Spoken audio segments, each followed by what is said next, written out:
Olá, irmãos, estamos aqui para mais um Edificando, Ministério Verbo Vivo, e nesses próximos minutos aqui eu quero compartilhar um pouco de uma mensagem que Deus tem colocado em meu coração, e eu espero de todo o coração que você seja edificado por isso, que Deus de alguma forma toque a sua vida. E o título dessa mensagem é Não Coloque Rótulo em Jesus. Interessante, curioso, né? Mas quando nós olhamos para a palavra de Deus, nós vemos que não é possível colocar um rótulo em Jesus.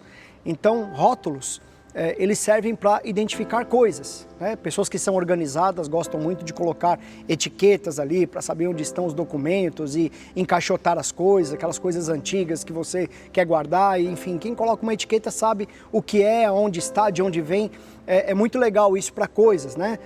Para você identificar um refrigerante, um produto, enfim. Rótulos são importantes, são muitas vezes até imprescindíveis para identificar coisas, mas não servem para identificar o Senhor. Por exemplo, quando nós olhamos para a vida de Jesus, nós vamos enxergar vários aspectos onde Jesus não pode ser rotulado.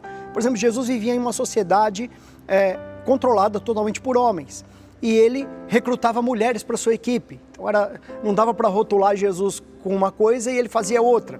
Por exemplo, eles chamavam Jesus de revolucionário, e aí Jesus mandava pagar impostos. Então, colocavam um rótulo do revolucionário, Jesus mandava pagar impostos. Ele falava como um rei, mas ele vivia como um peregrino, então não dava para rotular ele de majestade, apesar de nós sabermos da majestade do Senhor. E mesmo os milagres do Senhor, ele fazia de maneira diferente. Muitas vezes ele curava um cego somente liberando uma palavra, outras vezes ele cuspia no lodo, fazia barro e colocava ali no olho e curava de uma outra forma. E isso era uma crise para os religiosos da época, porque eles não conseguiam encaixotar Jesus, rotular Jesus em alguma coisa que eles pudessem explicar. Jesus não era explicável. E a verdade é que muitas vezes a gente tenta reduzir Jesus a um punhado de doutrina, né? E nós ficamos nessa crise de tentar controlar Jesus. E eu vou dizer uma coisa assim, com muita liberdade. Nós muitas vezes queremos um Deus que nós podemos controlar, né? Que nós podemos rotular, que nós podemos fazer, né? e controlar de uma forma ou de outra. Como eu falei, muitas vezes nós temos uma experiência com cura, por exemplo, na igreja, e nós achamos que Jesus é apenas o Senhor da cura, e nós temos uma experiência com prosperidade, Deus abre as portas e janelas do céu na área financeira, nós achamos que Ele é apenas o Deus da prosperidade, embora Ele possa fazer todas essas coisas, e faz, e nós cremos nisso, são atributos do Senhor, mas nós não podemos resumir, não podemos voltar, não podemos limitar ao Senhor. Salmo 78, no verso 41, diz que nós não podemos limitar o Santo de Israel. Então, é impossível limitar o Senhor. Agora, por que isso é tão importante? Porque quando nós olhamos para o Senhor e tentamos rotular, nós fazemos isso, muitas vezes, também através das pessoas. Dá um exemplo bem claro disso para não ficar confuso na sua cabeça. Muitas vezes eu vejo uma pessoa, por exemplo, vejo o Wesley que está aqui ajudando nessa gravação, e vejo como Deus faz as coisas através da vida dele, e como ele é um cara que se envolve com Deus, e eu vejo as características dele. Por exemplo, eu sei que ele que está aqui atrás é um cara calmo, é um cara tranquilo, sossegado, e toca guitarra como ninguém e tudo mais. Então eu vou olhar para esse rótulo do Wesley e do relacionamento dele com Deus e do Deus que ele carrega, e eu vou tentar fazer as mesmas coisas que o Wesley, tentar ser calmo também e tentar tocar guitarra como ninguém. Certamente não vou conseguir, né, por limitações naturais, mas o fato é que eu tento servir a Deus a partir da embalagem de alguém, ou a partir do Deus que alguém tem para si. É muito interessante isso, eu fico tentando imitar. E quando eu faço isso, eu deixo de compreender o que Deus representa na minha vida, a grandeza dele para a minha própria vida. Então eu sempre fico preso à embalagem de alguém. Olha, eu preciso olhar porque é daquele jeito, mas talvez o Wesley tenha um relacionamento com Deus muito maior e muito mais amplo, e eu só estou vendo um aspecto dessa embalagem, só um escrito do rótulo, porque na verdade eu estou rotulando isso. Então rótulos não servem. E por que isso é tão importante? Porque nós herdamos algo do Senhor, nós também não podemos ser rotulados. Mas como assim? Nós não podemos? Nós não podemos. Sabe, a maior característica que nós herdamos do Senhor, nós somos únicos, assim como Deus é único. O Wesley tem características do Senhor que Deus colocou na vida dele, são dons, são ministérios e tantas coisas que talvez eu não tenha. E Deus vai fazer outras coisas na minha vida, então eu não posso tentar me igualar ou me comparar ou imitar, né? Embora Paulo fala ser de meus imitadores como eu sou de Cristo, mas nós vemos Paulo, Pedro e tantos outros com ministérios, com características diferentes, né? A imitação ali está relacionada ao princípio, ao cristianismo e não propriamente à característica pessoal. Então tem muitas coisas que são pessoais, nós somos únicos, fomos criados por Deus de maneira única, isso é o que nos torna imagem e semelhança dele. Não vai ter ninguém igual a você nessa terra, ninguém, absolutamente ninguém igual a você nessa terra. Então não tente rotular o Senhor e não tente também rotular a sua própria vida, porque você é único, né? Você não pode muitas vezes ser explicado. Eu falo por mim, até pelas complexidades eu não consigo ser explicado, mas eu sou único no Senhor e tenho um chamado de Deus específico que vai servir para mim, é a roupa que Deus deu para mim e eu não posso fazer isso rótulo para que outras pessoas olhem e sirvam ao Senhor. Mas partindo desse ponto, essa é só uma introduçãozinha, eu quero falar de um texto de Mateus capítulo 17. Muitos já ouviram esse texto, se não conhecem o texto, já ouviram a história. É a transfiguração de Jesus. Olha que coisa interessante. 6 dias depois, vou ler para você, Mateus 17, a partir do 1, até o verso 8. 6 dias depois, tomou Jesus consigo a Pedro e aos irmãos, Tiago e João, e os levou em particular a um alto monte, e foi transfigurado diante deles.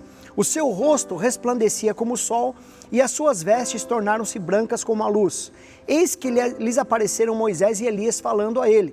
Então disse Pedro a Jesus: Senhor, bom é estarmos aqui.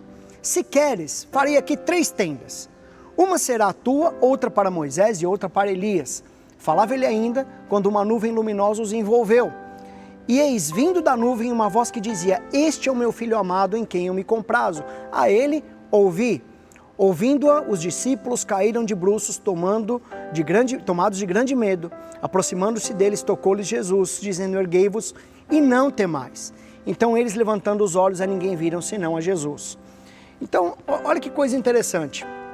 Isso é uma curiosidade aqui. Todos os momentos mais importantes da Bíblia, né, os grandes momentos, aconteceram em montes.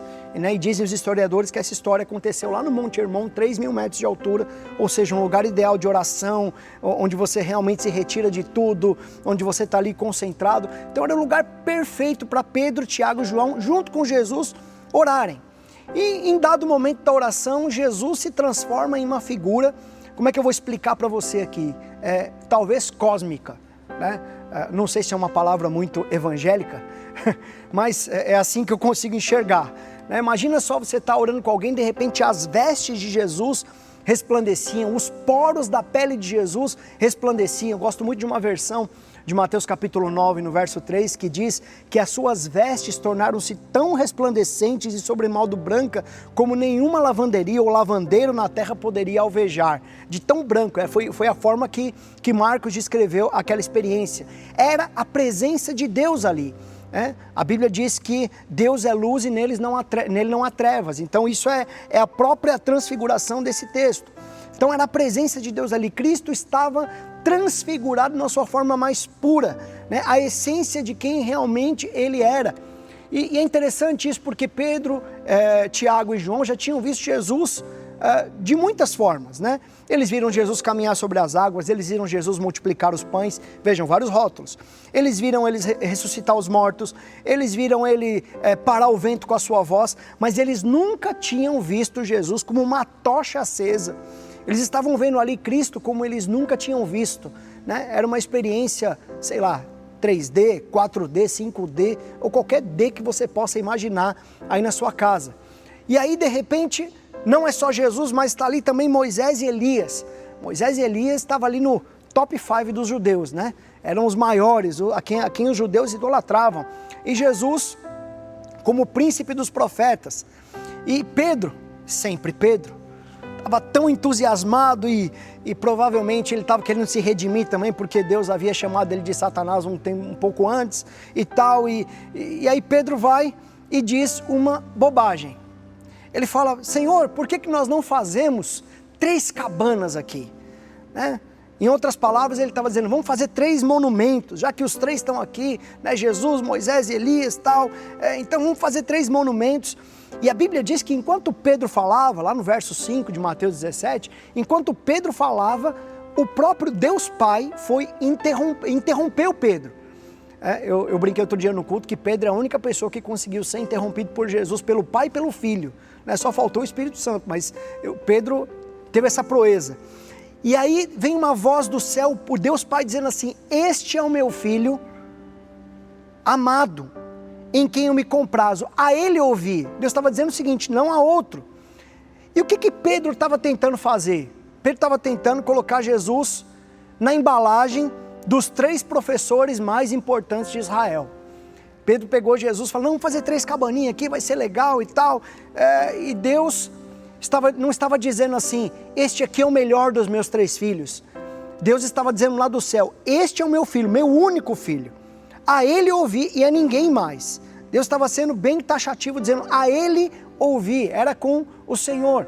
Então, imagine só, eles estavam num lugar onde eles jamais poderiam imaginar que existia um Deus tão grande como eles estavam vendo ali, de uma forma que eles jamais poderiam esperar. E sabe, querido, às vezes a gente tem essa tendência de levantar cabanas, de levantar monumentos em nossa vida, né? Moisés representava a lei, Elias representava os profetas, e muitas vezes a gente fica levantando essas cabanas, embora a gente tenha mergulhado nesse movimento profético, amém? Isso faz parte.